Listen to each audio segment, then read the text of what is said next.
Estimados hermanos, vamos a continuar con nuestra meditación sobre el Señor en el templo. Y para ello vamos a volver a leer el Evangelio según Juan, capítulo 2, versículos 16 y 17. Y dijo a los que vendían palomas: quitad de aquí esto, y no hagáis de la casa de mi Padre casa de mercado. Entonces se acordaron sus palabras que está escrito: el celo de tu casa me consume. Seguimos reflexionando sobre el Señor en el templo. ¿Qué texto, qué pensamiento tenemos acá?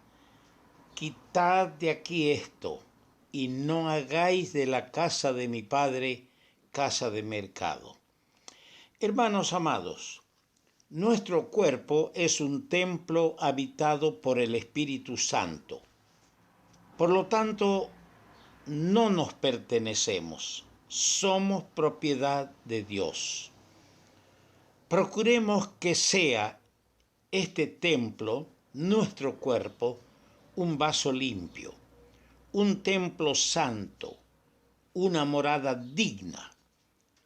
Como dice en 2 Corintios capítulo 7, versículo 1, limpiémonos de toda contaminación de carne y de espíritu, perfeccionando la santidad en el temor de Dios. ¿Cuánto y cómo deberíamos limpiar este vaso, que es la morada del Espíritu Santo? Quitad de aquí esto, y no hagáis la casa de mi Padre casa de mercado. En 1 Corintios 6, 19 dice: ¿o ignoráis que vuestro cuerpo es templo del Espíritu Santo, el cual está en vosotros, el cual tenéis de Dios, y que no sois vuestros?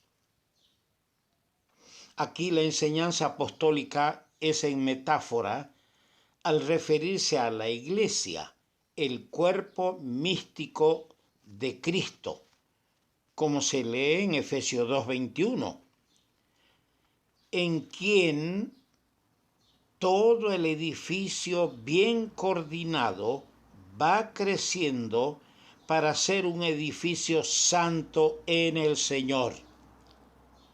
Se refiere a la iglesia. También en cuanto a una iglesia local.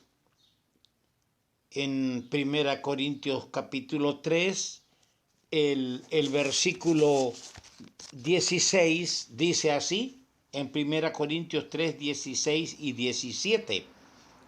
¿No sabéis que sois templo de Dios y que el Espíritu de Dios mora en vosotros?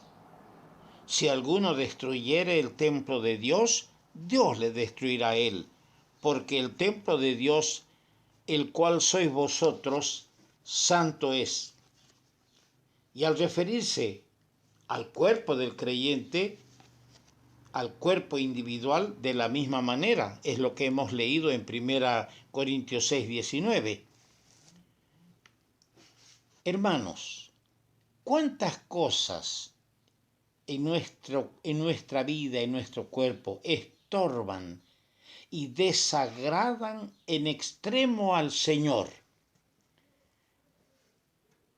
Y deben estas cosas ser quitadas de nuestro cuerpo, de nuestro santuario, del santuario del Espíritu Santo.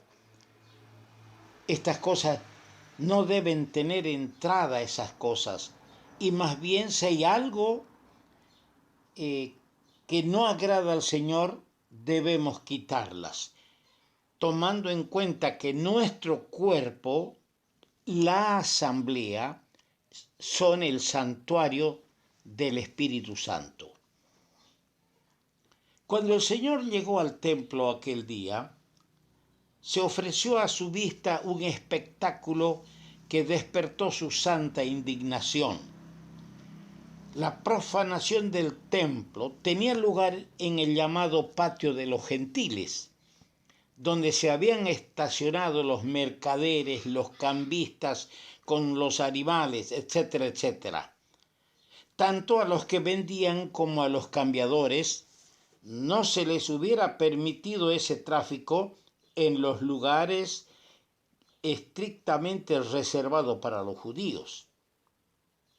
El confuso resonar de gritos de hombres y ruido de animales le hirió los oídos al Señor. Porque los días de la Pascua ofrecían la ocasión más propicia para el comercio de todo género.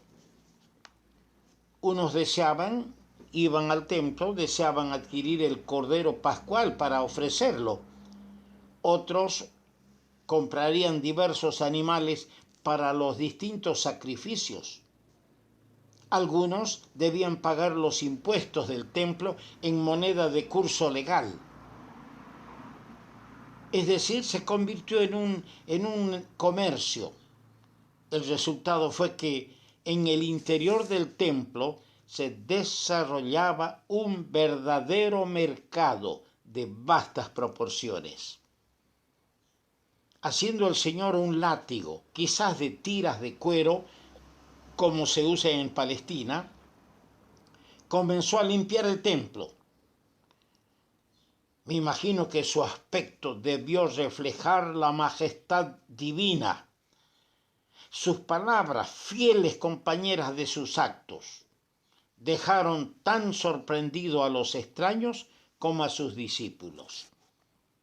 Dije que sus palabras eran fieles compañeras de sus actos. Y aquí hay un ejemplo que queda para nosotros, hermanos.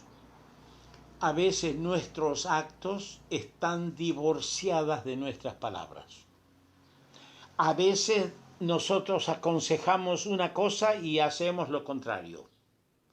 A veces nosotros subimos al púlpito, predicamos algo exigiendo el cumplimiento por parte de los demás, pero nosotros estamos divorciados de ejercer una práctica santa como la que estamos proponiendo.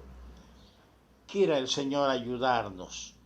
Quiera el Señor desmantelar esa nuestra estructura formada por solamente querer adquirir conocimiento y no ejercer en la práctica lo que enseñamos. El Señor nos ayude a todos a acompañar nuestras palabras con los actos que nosotros vivimos para el Señor. Que Dios bendiga este pequeño pensamiento. Vamos a continuar, si el Señor permite, con este tema, el Señor en el templo.